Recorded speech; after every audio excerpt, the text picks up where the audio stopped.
The government's representation of their position on neutrality and on this bill, and Fianna Fáil and Fine Gael's representation of their position on neutrality, is dishonest and misleading from beginning to end.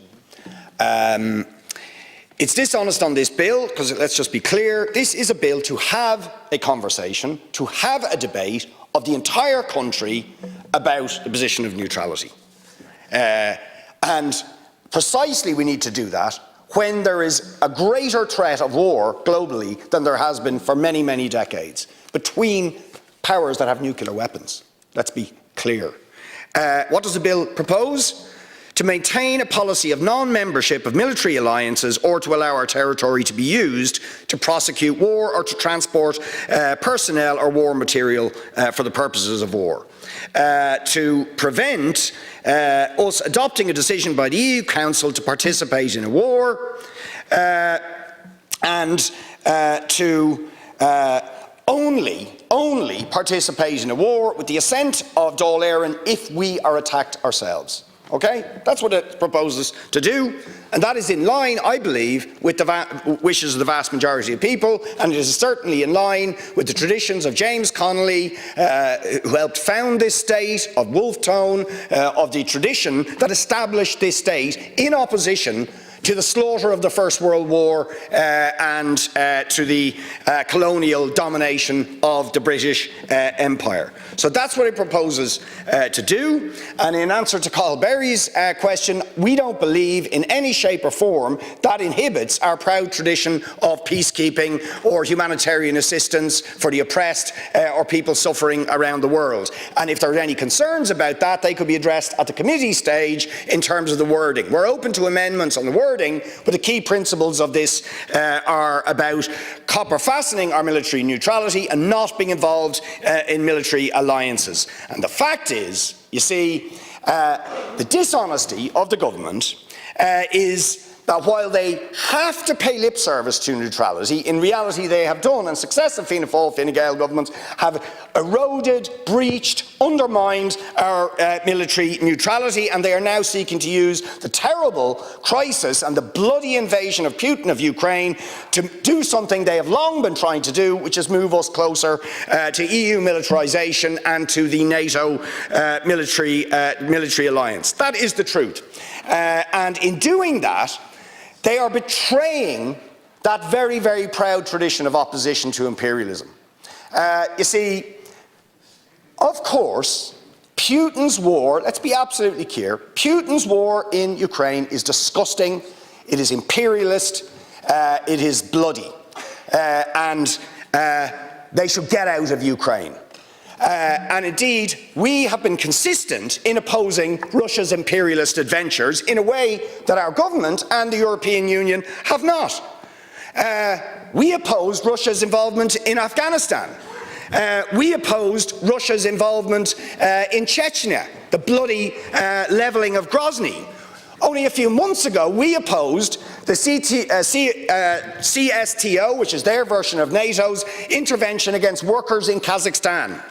We opposed them in Georgia. We opposed them in Syria. We've opposed them everywhere they've gone. Because Putin is an imperialist and a warmonger, and Russia has a long history of imperialism. But you see, we're consistent, as was James Connolly, and as is in line with the tradition of neutrality, of opposing all warmongers and all imperialists. And the government are silent on that. Because you see, if the CSTO and Russia are imperialists, so are the powers that dominate NATO. And the government is silent on that. Afghanistan, the NATO war in Afghanistan, tens of thousands of people slaughtered. People blown up with drone missiles at weddings, in buses, and so on by the NATO forces. The UK-led war in Iraq directly killed 500,000 people, as Gino Kenny just said. Indirectly, it resulted in the deaths of over 1 million people and completely destroyed the infrastructure of Iraq and completely destabilised the entire Middle East. In fact, the disaster that we've seen in Syria would not have happened were it not for the UK-led war in Iraq. Recently, Amnesty International and UN Human Rights Watch confirmed something the Palestinians have been saying for decades, that we have said to the government and European Union for years, that Israel was an apartheid state involved in ethnic cleansing and committing war crimes against humanity. Any sanctions imposed by the European Union or NATO against them? No. Quite the contrary. The powers that dominate NATO arm Israel to the teeth, even though they are guilty of committing war crimes on an ongoing basis for 70 years against the Palestinian people. Utter hypocrisy.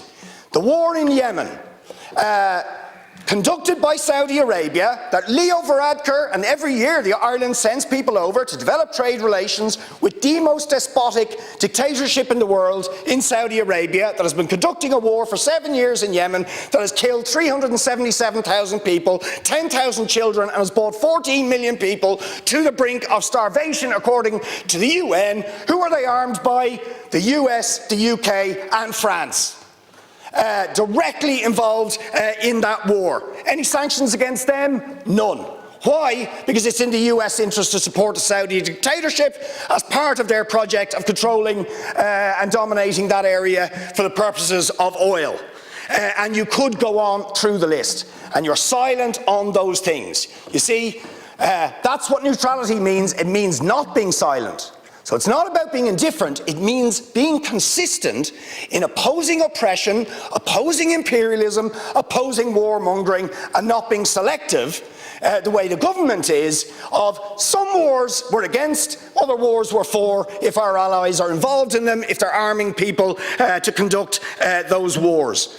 So we think it is vitally important, now more than ever, as two nuclear powers stand off. And you just think, why would we be involved in any alliance with powers that have nuclear weapons that could destroy the world? So we say now more than ever, we need to protect neutrality and have a constitutional referendum in order to secure that neutrality. Thank you.